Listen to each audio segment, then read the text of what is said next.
জানেন, ছোটবেলা থেকেই আমার একটা অভ্যাস, কারো অবহেলা বা সামান্য একটু খারাপ আচরণে আমাকে ভীষণ কষ্ট দেয়। মনটা কেমন যেন ভেঙে যায়, কিন্তু পর মুহূর্তেই কেউ যদি একটু ভালোবাসা দেয়, একটুখানি মায়ার হাত বাড়িয়ে দেয়, আমি আবার সব কিছু ভুলে খুশিতে আত্মহারা হয়ে যাই। আমাদের মতো সহজ মনের মানুষদের এক মস্ত বড় অভ্যাস, অল্পতেই আমরা যেন তলিয়ে যাই। তেমনি ছোট্ট কোনো আনন্দে আবার আকাশ ছুঁয়ে ফেলি। আসসালামু আলাইকুম।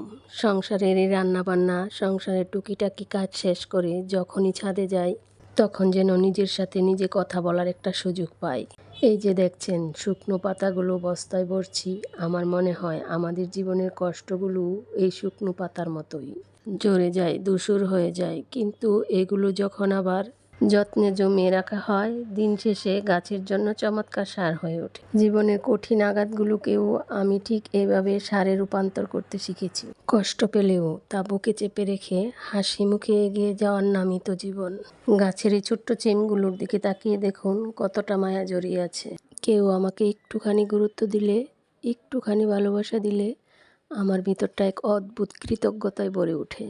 মনে হয় এখনো দুনিয়াতে মানুষ কত ভালো। আসলে এই ব্যস্ত পৃথিবীতে সবাই যখন নিজেকে নিয়ে ব্যস্ত, তখন কেউ যদি আপনার জন্য একটু সময় বের করে, তার চেয়ে বড় প্রাপ্তি আর কি হতে পারে। অনেকে হয়তো আমাকে বলবেন, তুমি অল্পতেই কেন এত কষ্ট পাও, কেন মানুষের ছোট্টখাট্ট আচরণে মন খারাপ করো। কিন্তু বিশ্বাস করেন, এটা আমি ইচ্ছে করে করি না, এটা আমার অভ্যাস। কেউ একটুখানি অবহেলা করলেই বুকটা কেমন যেন ভারী হয়ে আসে, চোখের কোণে পানি চলে আসে। আবার কেউ যদি একটুখানি মায়া দেখায়, একটু খোঁজ নেয়, আমি নিমিষেই সব কষ্ট ভুলে যাই।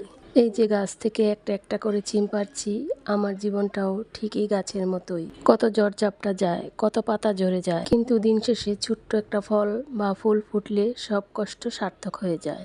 মানুষ যতই কষ্ট দিক না কেন, কিন্তু এই প্রকৃতি কিন্তু কখনোই নিরাশ করে না। পরম যত্নে সে আমার ভাঙা মনটাকে জুড়িয়ে দেয়। গাছের গোড়ায় যেমন প্রতিদিন নিয়ম করে পানি দিতে হয় তার বেঁচে থাকার জন্য, আমাদের মনটাও কিন্তু ঠিক তেমনই। একটুখানি মায়া আর একটুখানি যত্নের জল পেলেই এই মন আবার সতেজ হয়ে ওঠে।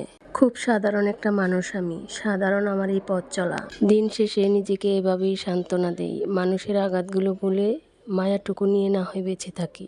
ছোট্ট ছোট্ট কষ্ট আর ছোট্ট ছোট্ট আনন্দগুলোকে পুঁজি করেই আমার এই ছোট্ট সংসার। কেমন লাগলো আমার এই আজকের অনুভূতির গল্পটা? আপনাদের মনের কথাও কিন্তু কমেন্টে জানাতে ভুলবেন না। আর ভিডিওটা ভালো লাগলে একটা লাইক দিয়ে আপনার আপনজনদের সাথে শেয়ার করতে পারেন।